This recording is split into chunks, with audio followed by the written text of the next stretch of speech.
रन्जित कुमार बसुमतारिया मालाबा बे बिटिसि एकर्डखौ फरायफेरबायना?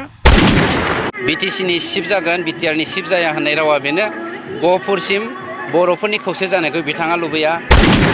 मानगोनां अमर सिंह ब्रह्म सारा बिटिसिनि दानि फरेस्ट डिपार्टमेन्टनि इएम मानगोनां रन्जित बसुमतारी उरुफे फेरेंगा बिथांखौ ओरैबायदि डेन्जार काउन्टार होदों। भिडिअआ ओरैबायदि हिट जानो थांगासिनो दं। कमप्लिट नायजुब। मैया बड'लेण्ड बुब्लि निउज पर्टेलाव जोंना मानगोनां रन्जित कुमार बसुमतारी अरफे बि फेरेंगा बिथाङा माने बिटिसि आरो बिटिआर जोंनि मानगोनां आगोलनि बारग' बिटिसिनि चिफ श्रीजुत हाग्रामा महिलारिखौ बिटिसिनि चिफ जायो, बिटिआरनि आं चिफ जाया, आङो बिटिसिनि चिफ जागोन, प्रमद बर'आ बिटिआरनि चिफ जागोन बुंनाय खोथाखौ लानानै बिथाङा बिराद आक्रमन खालामनानै हाग्रामा महिलारि सारनि सायाव माने गाज्रि माखासे सोदोब बिथाङा बाहायनानै निउज पर्टेलाव खोथा बुंदों। बिथांनि बे निउज पर्टेलाव होनाय बे खौरांखौ नुनानै आङो जोबोद लाजिनाय मोनखांदों, मिनिनोबो ओंखारदों। रन्जित बसुमतारी बादि सासे बिटिसिनि इएमआ बिथांहा जे बिराद नलेजनि अभाब, बिथांनाव जेबो कनसेप्ट गैया,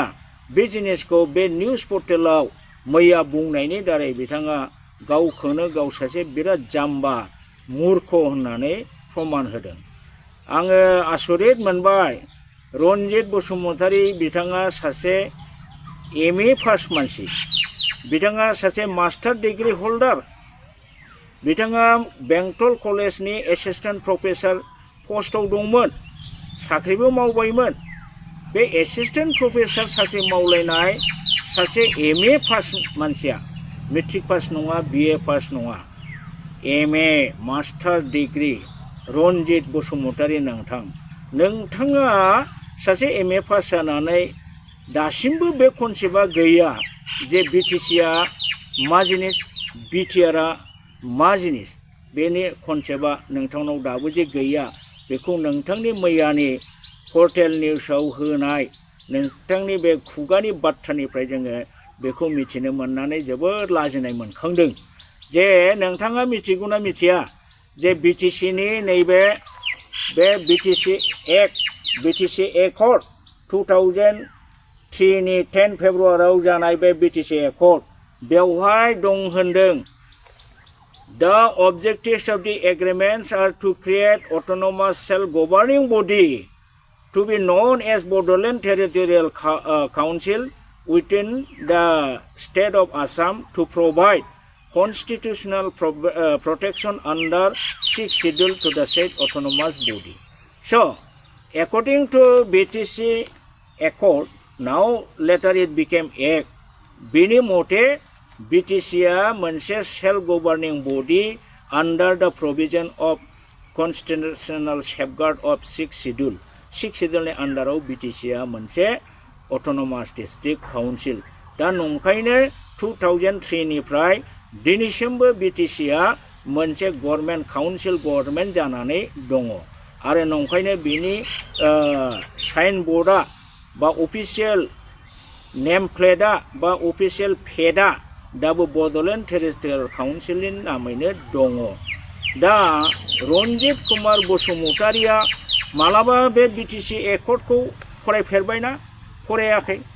आदसा बेखौ फरायाखै, नोङो नैबे नोंसिनि बिटिआर एकर्डखौथ' फरायबाय। बे बिटिआर एकर्डआव मा लिरदों? बिटिआर एकर्डआव नोंसिनाव मोनसेबो दफायाव रन्जित बसुमतारी नोंथाङा मोनसेबो बेवहाय दफायाव बिटिआर सेल्फ गवर्निं बडी होननाय नोंथाङा नुनाय नङा। नोंथाङा हायोबा आंनो खिथा, मोनसेबो दफानि पइन्टआव गैया। बरन्स बेनि नैबे 3.3 आव होनाय दङ दा existing Bodoland territorial area district BTAD shall be renamed as Bodoland Territorial Region comprising the area covered under BTAD. दा बे BTAनि बै समनि बिटिसिनि एरियाखौ बिटिएडि होनोमोन बड'लेण्ड टेरिटरियेल एरिया डिस्ट्रिक्ट बेनि एरियाखौसो बिटिआर होननानै रिनेम होनदों किन्तु BTR is not A government